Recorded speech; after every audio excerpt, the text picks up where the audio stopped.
요한복음 11장. 어떤 사람이 병이 들었다. 그는 마리아와 그 자매 마르다가 사는 마을 베다니의 나사로였다. 이 마리아는 주님의 발에 향유를 바르고 자기 머리카락으로 그 발을 닦아드린 사람이었다. 병이 든 나사로는 그녀의 오라버니였다. 두 자매는 예수께 사람을 보내 소식을 알렸다. 주님께서 사랑하시는 사람이 깊은 병이 들었습니다. 예수께서 그 소식을 듣고 말씀하셨다. 그 병은 죽을 병이 아니다. 그것은 하나님의 영광을 드러내는 기회가 될 것이다. 그 일로 하나님의 아들이 영광을 받을 것이다. 예수께서는 마르다와 그 자매 마리아와 나사로를 사랑하셨다. 그러나 나사로가 아프다는 소식을 듣고도 그분은 계시던 곳에서 이틀을 더 머무셨다. 이틀 후에 예수께서 제자들에게 말씀하셨다. 다시 유대로 가자. 제자들이 말했다. 랍비님, 그리로 가시면 안 됩니다. 유대인들이 선생님을 죽이려고 하는데 다시 가시다니요. 예수께서 대답하셨다. 낮은 12시간이 아니냐. 낮에 다니는 사람은 햇빛이 넉넉하기 때문에 넘어지지 않는다. 그러나 밤에 다니는 사람은 자신이 어디로 가는지 볼 수 없기 때문에 넘어진다. 이 말씀을 하신 뒤에 예수께서 이렇게 말씀하셨다. 우리 친구 나사로가 잠들었다. 내가 가서 깨워야겠다. 제자들이 말했다. 주님, 그가 잠들었다면 푹 쉬고 나서 기분 좋게 깰 것입니다. 예수께서는 죽음을 두고 하신 말씀인데 제자들은 잠시 잠을 잔다는 뜻으로 받아들였다. 그래서 예수께서 분명하게 밝히셨다. 나사로가 죽었다. 내가 거기에 있지 않은 것이 너희에게는 잘된 일이다. 너희는 이 일로 믿음의 눈을 뜨게 될 것이다. 이제 그에게 가자. 바로 그때 쌍둥이라고 불리는 도마가 동료들에게 말했다. 갑시다. 우리도 그와 함께 죽는 것이 낫겠습니다. 예수께서 마침내 베다니에 도착해서 보니 나사로가 죽은 지 벌써 나흘이 되었다. 베다니는 예루살렘에서 몇 킬로미터밖에 떨어지지 않은 곳이어서 많은 유대인들이 마르다와 마리아를 찾아와 나사로를 잃은 그들을 위로하고 있었다. 마르다는 예수께서 오신다는 소식을 듣고 그분을 마중하러 나갔고 마리아는 집에 남아 있었다. 마르다가 말했다. 주님께서 여기에 계셨더라면 제 오라버니가 죽지 않았을 것입니다. 그러나 지금이라도 주님이 구하시면 하나님께서 무엇이든지 들어주실 것을 제가 압니다. 예수께서 말씀하셨다. 내 오라버니가 다시 살아날 것이다. 마르다가 대답했다. 마지막 날 부활 때에 제 오라버니가 다시 살아날 것을 제가 압니다.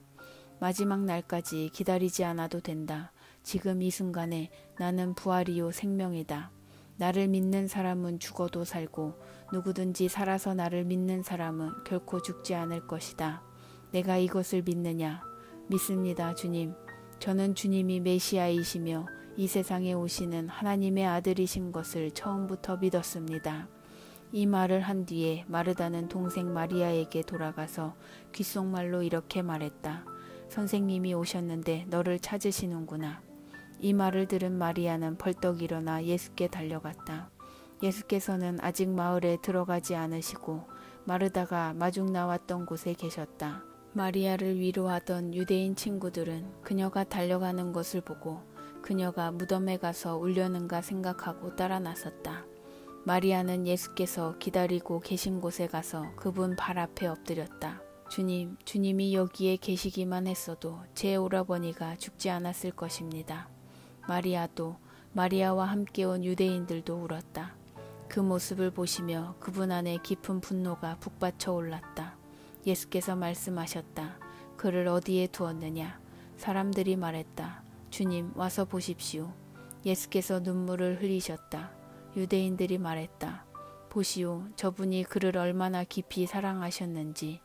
그들 가운데 또 다른 이들이 말했다. 글쎄요, 저분이 그를 그토록 사랑했다면 왜 그가 죽지 않도록 손을 쓰지 않았을까요? 저분은 눈먼 사람의 눈을 뜨게 해준 분이지 않습니까? 예수께서 무덤에 이르셨을 때 그분 안에 다시 분노가 북받쳐 올랐다. 무덤은 산 허리에 있는 소박한 굴인데 입구가 돌로 막혀 있었다. 예수께서 말씀하셨다. 돌을 치워라. 죽은 자의 누이인 마르다가 말했다. 주님, 이미 악취가 납니다. 죽은 지 나흘이나 되었습니다. 예수께서 마르다의 눈을 들여다보며 말씀하셨다. 내가 믿으면 하나님의 영광을 볼 것이라고 내가 말하지 않았느냐. 그러고는 어서 돌을 치워라 하고 다른 사람들에게 명하셨다. 사람들이 돌을 치우자 예수께서 하늘을 우러러보며 기도하셨다. 아버지, 내 말을 들어주시니 감사합니다. 아버지께서 언제나 들으신다는 것을 내가 압니다. 그러나 내가 이렇게 말씀드린 것은 여기 서 있는 이 사람들 때문입니다. 아버지께서 나를 보내신 것을 저들로 믿게 하려는 것입니다. 그런 다음에 예수께서 큰 소리로 외치셨다. 나사로야, 나오너라. 그러자 나사로가 나왔다. 머리에서 발끝까지 천으로 감고 얼굴에는 수건을 덮은 시신의 모습이었다. 예수께서 그들에게 말씀하셨다. 마음대로 움직이게 그를 풀어주어라. 그 사건은 마리아와 함께 있던 많은 유대인들에게 전환점이 되었다. 그들이 예수께서 하신 일을 보고 그분을 믿게 된 것이다. 그러나 몇몇 사람들이 바리새인들에게 돌아가 예수께서 하신 일을 밀고했다. 대제사장과 바리새인들은 유대 최고의회를 소집했다. 어떻게 하면 좋겠습니까? 이 자가 끊임없이 일을 벌이며 하나님의 표적을 일으키고 있으니 말입니다. 이대로 두면 조만간 모든 사람이 그를 믿게 될 테고, 그러면 로마 사람들이 와서 얼마 남지 않은 우리의 권력과 특권마저 빼앗고 말 것입니다. 그러자 그들 가운데 그 해의 대제사장으로 임명된 가야바라는 사람이 말했다. 여러분은 아무것도 모르겠소. 한 사람이 백성을 위해 죽는 것이 민족 전체가 멸망하는 것보다 우리에게 낫다는 것을 알지 못한단 말이오. 이것은 그가 스스로 한 말이 아니라 그 해의 대제사장으로서 뜻하지 않게 예언한 것이다. 그는 예수께서 민족을 위해서뿐만 아니라 흩어져 나그네의 삶을 살아가는 하나님의 자녀들을 모아서 한 백성으로 만들기 위해 죽으실 것을 예언한 것이다. 그날부터 그들은 예수를 죽이기로 모의했다. 그래서 예수께서는 더 이상 유대인들 가운데 드러나게 다니지 않으셨다.